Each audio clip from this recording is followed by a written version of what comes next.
I have a spicy conspiracy theory for you today. And I'm just going to start out by saying it's a lot easier to control the masses and control the narrative around something through emotional manipulation. So you'll notice if something is considered a tragedy, it's like totally taboo to ask questions about it. Case closed, that's it. So if there's people in the comments that have a problem with this or calling me insensitive for talking about this, that's fine, because if it's true, that's the desired outcome.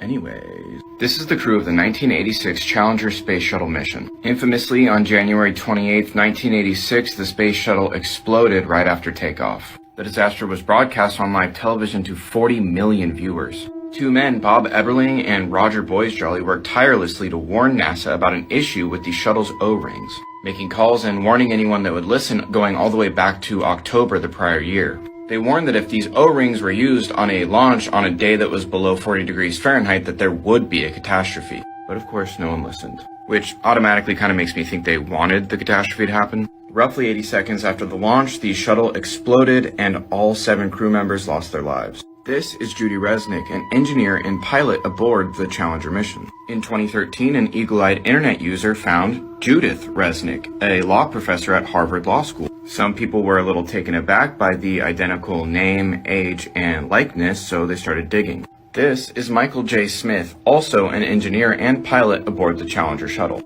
who passed away that fateful day in 1986 at the age of 39 years old. This is Dr. Michael J. Smith, professor of engineering at the University of Wisconsin. This is Sharon Krista McAuliffe, arguably one of the most famous things about the Challenger mission. She was supposedly just a teacher that was picked at random to be one of the astronauts, which made it all the more tragic when she passed away due to the Challenger disaster in 1986. This is Sharon A. McAuliffe, also a law professor who received her degree shortly after the Challenger disaster. Dick Scobie was the commander of the mission. Here's Commander Dick Scobie next to Richard Scobie, the CEO of Cows and Trees. Here's his company's original logo. It's a cow, but it's not in a tree. It's strapped to a rocket, and gee, that jet stream kind of looks familiar. In fact, just in case I wasn't making it clear, the top picture is the Challenger ship shortly after exploding. So, Astronauts Ronald McNair and Ellison Onizuka both passed away when the Challenger shuttle exploded. Miraculously, it was found out that they both had twin brothers, Carl McNair and Claude Onizuka. But ancestry searches were done for both Carl and Claude, and there was no birth records found.